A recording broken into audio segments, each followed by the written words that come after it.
Hello students, आज जो हम पढ़ने जा रहे हैं वो है इवेपोरेशन।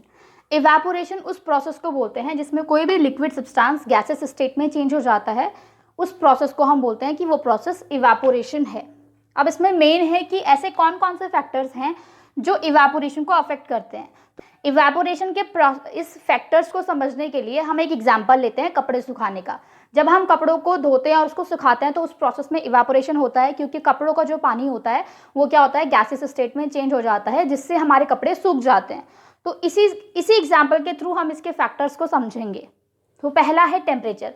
जिस दिन टेम्परेचर ज़्यादा होता है उस दिन क्या होता है, हमारे कपड़े जल्दी सूख जाते हैं। जिस दिन बहुत ज़्यादा धूप होगी, बहुत ज़्यादा टेम्परेचर होगा, उस दिन हमारे कपड़े जो होते हैं वो बहुत जल्दी सूख जाते हैं। दैट मीन्स कि जिस दिन टेम्परेचर ज़्यादा होगा उस दिन हमारा जो इवेपोरेशन है वो भी क्या होगा, उसका प्रोसेस भी ज़्यादा होगा। That means when temperature increases evaporation is also increases, and when temperature decreases evaporation is also decreases. इसको हम बोलते हैं कि यानी कि टेम्परेचर और इवेपोरेशन एक दूसरे के डायरेक्टली प्रोपोर्शनल होते हैं। डायरेक्टली प्रोपोर्शनल का मतलब, इस साइन का मतलब ये है कि अगर ये बढ़ेगा तो ये भी बढ़ जाएगा और अगर ये घटेगा तो ये भी घट जाएगा। अब हम समझते हैं सरफेस एरिया को। फॉर एग्जाम्पल, हमने बहुत सारे कपड़े धोए और कपड़े धोने के बाद सारे कपड़ों को एक साथ हमने एक ही जगह पे इस तरीके से टांग दिया, ठीक है। और दूसरा एग्जाम्पल हम ये ले सकते हैं कि एक बार हमने क्या किया, सारे कपड़ों को इंडिविजुअली अलग अलग जगह पर टांगा, उसका एरिया बढ़ा दिया। तो कब कपड़े जो है वो ज़्यादा सूखेंगे, जब उसका एरिया जो है इंक्रीज हो गया। जब हमने इंडिविजुअली सबको अलग अलग टांगा तो जो सरफेस एरिया है क्योंकि इंक्रीज हुआ है, इसीलिए हमारा इवेपोरेशन भी क्या होगा, बढ़ जाएगा। दैट मीन्स जो सरफेस एरिया होता है जब वो बढ़ेगा तो इवेपोरेशन भी बढ़ेगा, और अगर सरफेस एरिया डिक्रीज होगा तो इवेपोरेशन का प्रोसेस भी डिक्रीज हो जाएगा। नेक्स्ट है हमारे पास ह्यूमिडिटी। ह्यूमिडिटी का मतलब होता है कि वाटर वेपर की कंसंट्रेशन कितनी है एनवायरनमेंट में। कह सकते हैं नमी। जिस दिन बारिश का मौसम होता है, बारिश आने का मौसम होता है, तो उस दिन हमारे एनवायरनमेंट में बहुत ज़्यादा नमी होती है। दैट मीन्स उस दिन टेम्परेचर क्या होता है, हमारा लो हो जाता है। तो अगर टेम्परेचर लो तो इवेपोरेशन भी क्या होगा, लो हो जाएगा।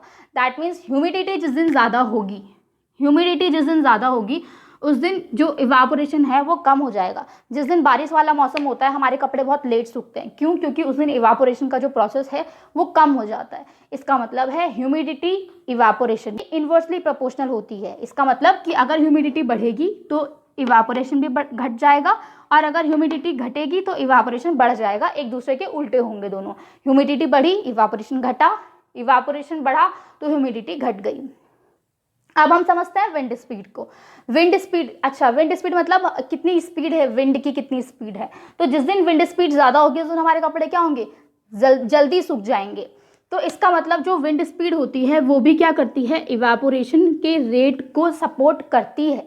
जिस दिन विंड स्पीड ज़्यादा उस दिन इवेपोरेशन का प्रोसेस भी ज़्यादा, और जिस दिन विंड स्पीड कम उस दिन इवेपोरेशन का प्रोसेस भी कम। तो टेम्परेचर भी इवेपोरेशन के डायरेक्टली प्रोपोर्शनल, सरफेस एरिया भी डायरेक्टली प्रोपोर्शनल, और विंड स्पीड भी डायरेक्टली प्रोपोर्शनल होती है। बट जो ह्यूमिडिटी होती है वो इवेपोरेशन के इनवर्सली प्रोपोर्शनल होती है। ह्यूमिडिटी ज़्यादा होगी तो इवेपोरेशन कम हो जाएगा, और ह्यूमिडिटी कम होगी तो इवेपोरेशन ज़्यादा हो जाएगा। तो इसी के साथ हमारा ये चैप्टर खत्म होता है। अब हम नेक्स्ट वीडियो में इस चैप्टर के कुछ इंपॉर्टेंट क्वेश्चंस करेंगे कि उनको हमें कैसे लिखना है, उनका मतलब क्या है, वो सब समझेंगे।